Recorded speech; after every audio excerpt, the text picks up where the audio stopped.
Olá, seja bem-vindo, 23º dia da nossa leitura bíblica e do catecismo. Seguimos hoje com a leitura de Gênesis, capítulos 32 e 33, Salmo 22, Mateus 13, 1 a 23 versículos e o catecismo, parágrafo 185 a 197, começando com um convite ao louvor, Salmo 117, Aleluia! Louvai Yahvé, nações todas, glorificai todos os povos, glorificai-o, pois seu amor é forte e a sua verdade é para sempre. Amém. Gênesis, capítulos 32 e 33, vamos lá. Labão levantou-se de madrugada, beijou seus netos e suas filhas e os abençoou. Depois, Labão partiu e voltou para sua casa.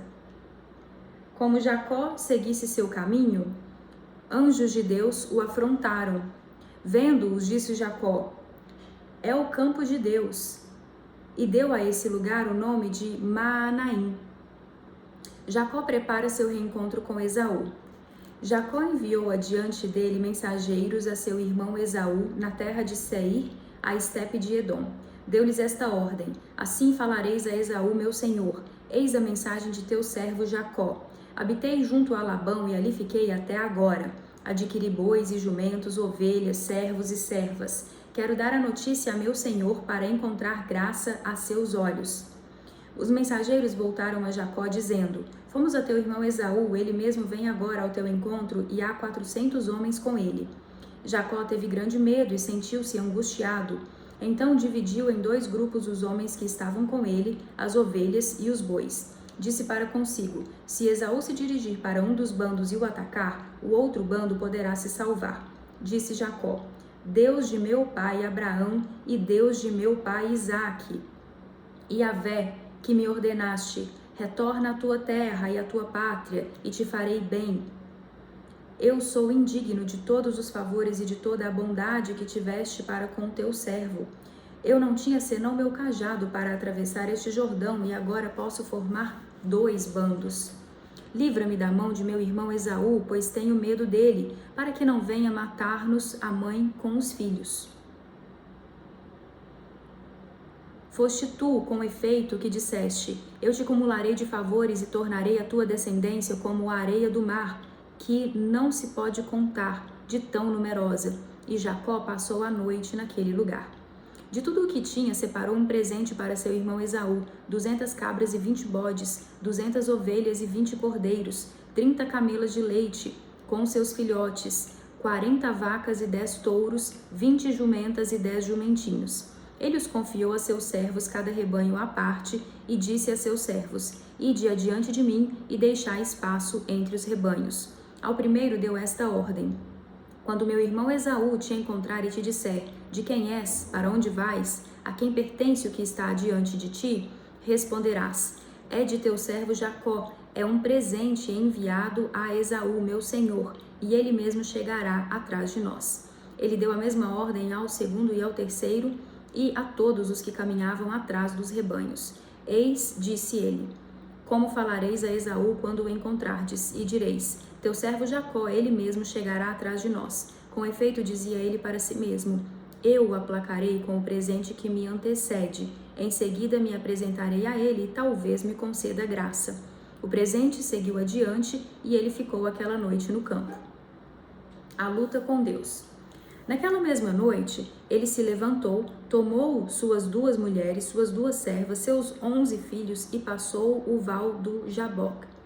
Ele os tomou e os fez passar a torrente e fez passar também tudo o que possuía, e Jacó ficou só. E alguém lutou com ele até surgir a aurora. Alguém tem uma referência aqui de nota de rodapé? Tá referido embaixo como um homem. Vendo que não o dominava, tocou-lhe na articulação da coxa, e a coxa de Jacó se deslocou enquanto lutava com ele. Ele disse: deixa-me ir, pois já rompeu o dia. Mas Jacó respondeu: eu não te deixarei se não me abandonares. Ele lhe perguntou: qual é o teu nome? Jacó, respondeu ele. Ele retomou: não te chamarás mais Jacó, mas Israel, porque foste forte contra Deus e contra os homens, e tu prevaleceste. Jacó fez esta pergunta: revela-me teu nome, por favor. Mas ele respondeu: por que perguntas pelo meu nome? E ali mesmo o abençoou.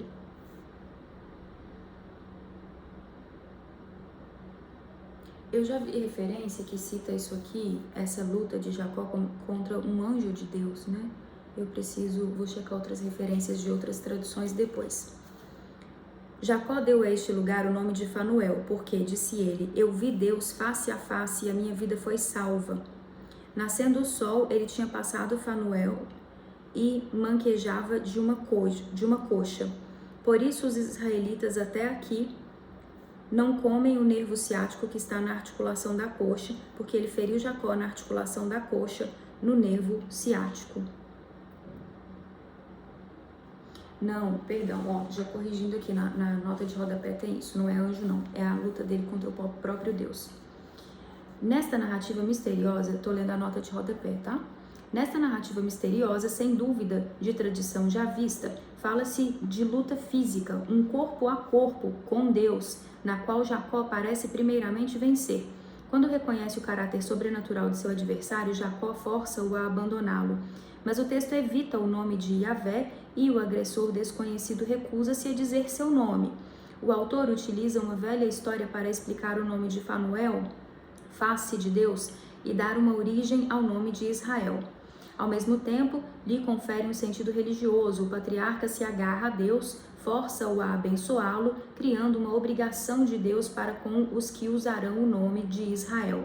Assim, a cena tornou-se a imagem do combate espiritual e da eficácia da oração perseverante. Amém. Capítulo 33. O encontro com Esaú.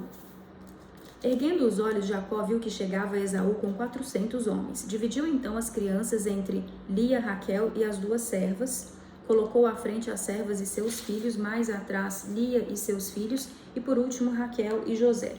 E ele mesmo, passando adiante de todos, por 7 vezes prostrou-se por terra antes de abordar seu irmão. Mas Esaú, correndo ao seu encontro, tomou-o em seus braços, arrojou-lhe ao pescoço e, chorando, o beijou. Quando ergueu os olhos e viu as mulheres e as crianças, perguntou: quem são esses contigo? Jacó respondeu: são os filhos com que Deus gratificou o teu servo. Aproximaram-se as servas, elas e seus filhos, e prostraram-se. Aproximou-se também Lia com seus filhos e se prostraram. Enfim, aproximaram-se Raquel e José. Esaú perguntou: que queres fazer de todo esse grupo que encontrei? É para encontrar graça aos olhos de meu senhor, respondeu ele. Esaú retomou: eu tenho o suficiente, meu irmão, guarda o que é teu. Mas Jacó disse: não, eu te peço, se encontrei graça a teus olhos, recebe o presente de minha mão, pois afrontei tua presença como se afronta a presença de Deus. E tu me recebeste bem.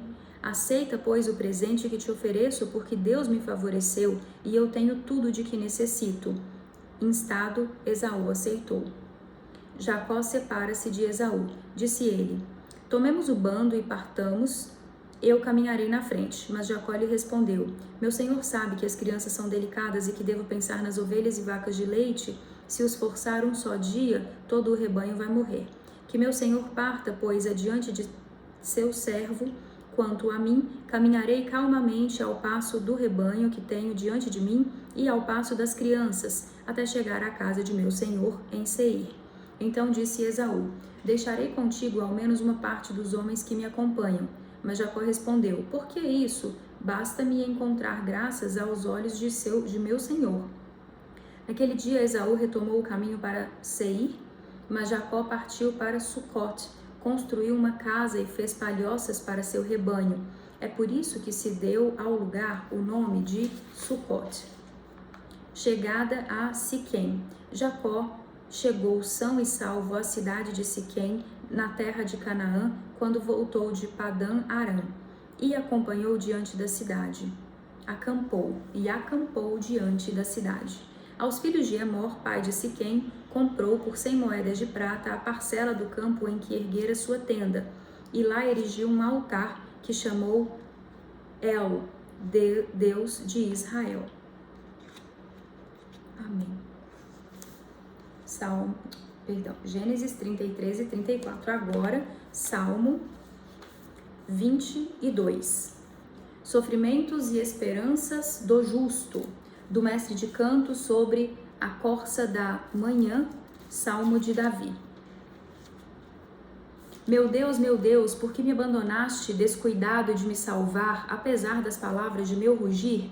Meu Deus, eu grito de dia e não me respondes, de noite e nunca tenho descanso. E tu és o santo, habitando os louvores de Israel. Nossos pais confiavam em ti, confiavam e tu os salvavas. Eles gritavam a ti e escapavam. Confiavam em ti e nunca se envergonharam. Quanto a mim, sou verme, não homem, riso dos homens e desprezo do povo. Todos os que me veem caçoam de mim, abrem a boca e meneiam a cabeça. Que ele recorra a Yahvé, que ele o liberte, que o salve, se é que o ama. Pois és tu quem me tirou do ventre de minha mãe, quem me confiou no seu peito, ao seu peito. Eu fui lançado a ti ao sair das entranhas, tu és o meu Deus desde o ventre materno. Não fiques longe de mim, pois a angústia está perto e não há quem me socorra.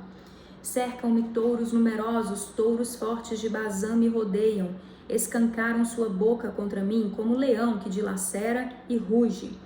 Eu me derramo como água e meus ossos todos se desconjuntam. Meu coração está como a cera, derretendo-se dentro de mim. Seco está meu paladar, como caco, e minha língua colada ao maxilar. Tu me colocas na poeira da morte. Cercam-me cães numerosos, um bando de malfeitores me envolve, como para retalhar minhas mãos e meus pés. Posso contar meus ossos todos, as pessoas me olham e me veem, repartem entre si as minhas vestes e sobre a minha túnica tiram sorte. Tu, porém, Yahvé, não fiques longe. Força minha, vem socorrer-me depressa. Salva minha vida da espada, minha pessoa da pata do cão. Salva-me da goela do leão, dos chifres do búfalo, minha pobre vida. Anunciarei teu nome aos meus irmãos, louvar-te-ei no meio da assembleia. Vós que temeis a Yahvé, louvai-o, glorificai-o, descendência toda de Jacó, temei-o, descendência toda de Israel. Sim, pois ele não desprezou, não desdenhou a pobreza do pobre, nem lhe ocultou sua face, mas ouviu-o quando a ele gritou. De ti vem meu louvor na grande assembleia, cumprirei meus votos frente àqueles que o temem. Os pobres comerão e ficarão saciados. Louvarão a Yahvé aqueles que o buscam, que vosso coração viva para sempre. Todos os confins da terra se lembrarão e voltarão a Yahvé. Todas as famílias das nações diante dele se prostrarão. Pois a Yahvé pertence à realeza, ele governa as nações. Sim, só diante dele todos os poderosos da terra se prostrarão, perante ele se curvarão todos os que descem ao pó. E por quem não vive mais, sua descendência o servirá. E anunciará o Senhor às gerações que virão, contando a sua justiça ao povo que vai nascer. Eis sua obra. Amém.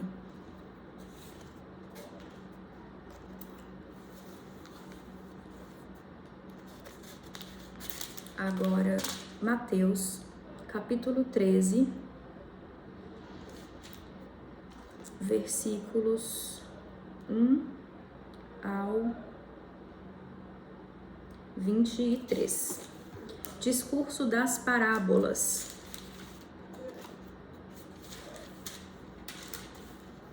Introdução. Naquele dia, saindo Jesus de casa, sentou-se à beira-mar. Em torno dele reuniu-se uma grande multidão, por isso entrou num barco e sentou-se, enquanto a multidão estava em pé na praia.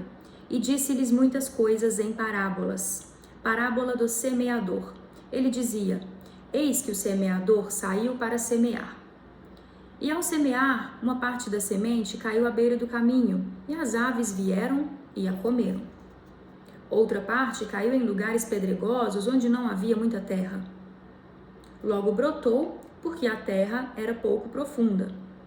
Mas, ao surgir o sol, queimou-se, e então, por não ter raiz, secou. Outra ainda caiu entre os espinhos. Os espinhos cresceram e a abafaram. Outra parte, finalmente, caiu em terra boa e produziu fruto, umas 100, outras 60 e outras 30. Quem tem ouvidos, ouça.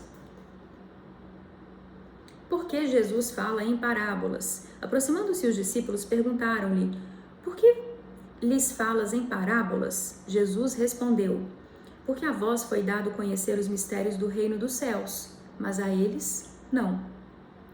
Pois aquele que tem, lhe será dado, e lhe será dado em abundância.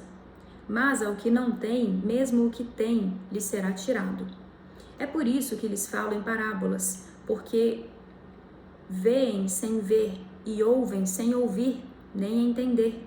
É neles que se cumpre a profecia de Isaías, que diz: certamente a vez de ouvir e jamais entendereis, certamente a vez de enxergar e jamais vereis, porque o coração deste povo se tornou insensível.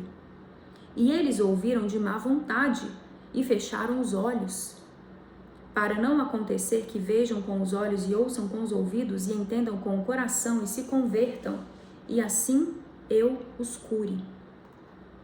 Mas felizes os vossos olhos, porque veem, e os vossos ouvidos, porque ouvem.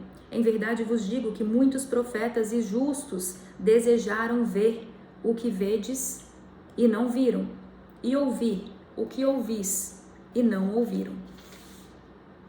Explicação da parábola do semeador. Ouvi, portanto, a parábola do semeador.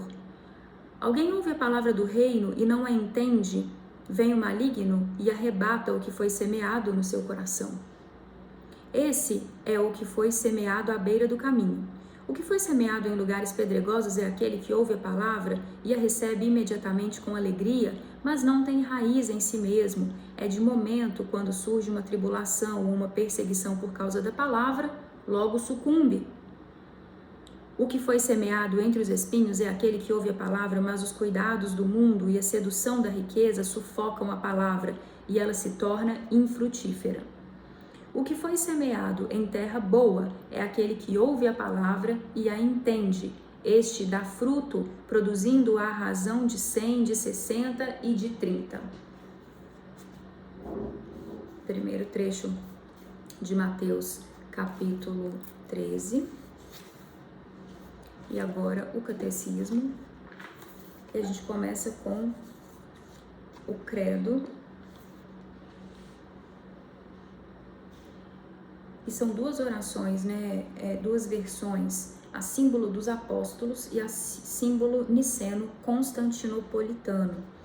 Eu lerei a símbolo niceno-constantinopolitano e depois a gente vai para os parágrafos. Creio em um só Deus, Pai Todo-Poderoso, Criador do céu e da terra, de todas as coisas visíveis e invisíveis. Creio em um só Senhor, Jesus Cristo, Filho unigênito de Deus, nascido do Pai antes de todos os séculos, Deus de Deus, luz da luz, Deus verdadeiro de Deus verdadeiro, gerado, não criado, consubstancial ao Pai. Por ele todas as coisas foram feitas, e por nós homens, e para a nossa salvação, desceu dos céus e encarnou pelo Espírito Santo no seio da Virgem Maria e se fez homem. Também por nós foi crucificado sob Pôncio Pilatos, padeceu e foi sepultado. Ressuscitou ao terceiro dia, conforme as Escrituras, e subiu aos céus, onde está sentado à direita do Pai, e de novo há de vir, em sua glória, para julgar os vivos e os mortos, e o seu reino não terá fim. Creio no Espírito Santo, Senhor que dá a vida, e procede do Pai e do Filho, e com o Pai e o Filho é adorado e glorificado. Ele que falou pelos profetas. Creio na Igreja una, santa, católica e apostólica. Professo um só batismo para a remissão dos pecados e espero a ressurreição dos mortos e a vida no mundo que há de vir. Amém. Amém. Eu lerei esse credo em outros vídeos também. Eu gosto muito dessa versão mais extensa, me toca mais. A gente geralmente conhece a outra que a gente lê nas missas, né? que é a símbolo dos apóstolos, ela é mais curta, a gente geralmente decora. Essa da Niceno, a versão niceno-constantinopolitana é mais extensa, mas tem verdades mais ditas aqui, né? Vale a pena a gente ler com mais frequência. E eu finalizarei, seguindo agora, os parágrafos 185 até 197. Segunda seção, a profissão da fé cristã, os símbolos da fé. Quem diz eu creio, diz, dou minha adesão àquilo em que nós cremos. A comunhão da fé, na fé, precisa de uma linguagem comum da fé, normativa para todos e que una na mesma confissão de fé. Desde a origem, a Igreja Apostólica expressou e transmitiu sua própria fé em fórmulas breves e para todos normativas. Muito cedo, porém, a Igreja quis também recolher o essencial de sua fé em resumos orgânicos e articulados destinados, sobretudo, aos candidatos ao batismo. O símbolo da fé não foi composto segundo opiniões humanas, mas consiste na síntese de pontos importantes contidos na Sagrada Escritura, de modo a conter a doutrina completa da fé. Assim como a semente de mostarda contém em um pequeníssimo grão grande número de ramos, da mesma forma, este resumo da fé encerra, em algumas palavras, todo o conhecimento da verdadeira piedade contida no Antigo e no Novo Testamentos. Estas sínteses da fé chamam-se profissões de fé, pois resumem a fé que os cristãos professam. Chama-se credo, em razão da primeira palavra que normalmente as começa, creio. Denominam-se também símbolos da fé. A palavra grega symbolon significa a metade de um objeto quebrado, por exemplo, um sinete, que era apresentado como sinal de reconhecimento. As partes quebradas eram juntadas para se verificar a identidade do portador. O símbolo da fé é, pois, um sinal de reconhecimento e de comunhão entre os crentes. Symbolon passa posteriormente a significar coletânea, coleção ou sumário. O símbolo da fé é a coletânea das principais verdades da fé. Daí o fato de ele servir como ponto de referência primeiro e fundamental da catequese. A primeira profissão de fé é feita por ocasião do batismo. O símbolo da fé é inicialmente o símbolo batismal. Uma vez que o batismo é dado em nome do Pai, do Filho e do Espírito Santo, citação de Mateus 28, as verdades de fé professadas por ocasião do batismo são articuladas segundo sua referência às três pessoas na Santíssima Trindade. Amém. O símbolo está, pois, dividido em três partes. Primeiro fala-se da primeira pessoa divina e da obra admirável da criação. Em seguida, da segunda pessoa divina e do mistério da redenção dos homens. Logo após, da terceira pessoa divina, fonte e princípio de nossa santificação. Esses são os três capítulos de nosso selo batismal. Essas três partes são distintas, embora interligadas. Segundo uma comparação usada com frequência pelos padres, as chamamos de artigos, pois, da mesma forma que em nossos membros existem certas articulações que os distinguem e os separam, assim também nesta profissão de fé, com acerto e razão, se deu o nome de artigos às verdades em que devemos crer especificamente e de forma distinta. Segundo uma antiga tradição, já atestada por Santo Ambrósio, também se costuma contar 12 artigos do credo, simbolizando com o número dos apóstolos o conjunto da fé apostólica. As profissões ou símbolos da fé têm sido numerosos ao longo dos séculos, em resposta às necessidades das diversas épocas. Os símbolos das diferentes igrejas apostólicas e antigas, o símbolo quincunque, dito de Santo Atanásio, as profissões de fé de alguns concílios, Toledo, Latrão, Lyon, Trento, ou de alguns papas, como a Fides Dumasi, profissão de fé de São Damaso, ou o Credo do Povo de Deus, de Paulo VI. Nenhum dos símbolos das diferentes etapas da vida da Igreja pode ser considerado ultrapassado e inútil.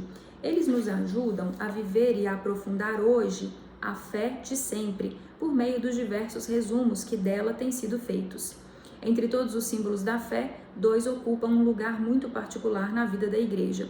O símbolo dos apóstolos, assim chamado por ser, com razão, considerado o resumo fiel da fé dos apóstolos, é o antigo símbolo batismal da Igreja de Roma. Sua grande autoridade vem do seguinte ato: ele é o símbolo guardado pela Igreja Romana aquela na qual Pedro, o primeiro entre os apóstolos, teve sua fé e para a qual ele trouxe a comum expressão da fé. O símbolo denominado niceno-constantinopolitano tem sua grande autoridade no fato de ter resultado dos dois primeiros concílios ecumênicos, 325 e 381. Ainda hoje ele é comum a todas as grandes igrejas do Oriente e do Ocidente. Nossa exposição da fé seguirá o símbolo dos apóstolos, que constitui, por assim dizer, o mais antigo catecismo romano. A exposição será, contudo, completada por constantes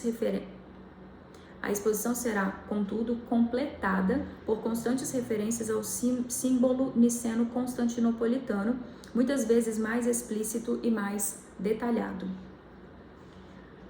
Como no dia de nosso batismo, quando toda a nossa vida foi confiada ao ensino, citação de Romanos capítulo 6, acolhamos o símbolo de nossa fé que dá a vida. Recitar com fé o credo, entrar em comunhão com Deus Pai, Filho e Espírito Santo, é também entrar em comunhão com a Igreja inteira, que nos transmite a fé na qual nós cremos. Este símbolo é o selo espiritual, a meditação do nosso coração e o guardião sempre presente.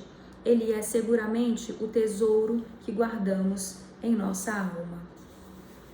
Amém. Agora eu lerei a versão do credo do símbolo dos apóstolos, que é a que nós fazemos regularmente na missa, né? Geralmente. Você está convidado a recitar aí comigo.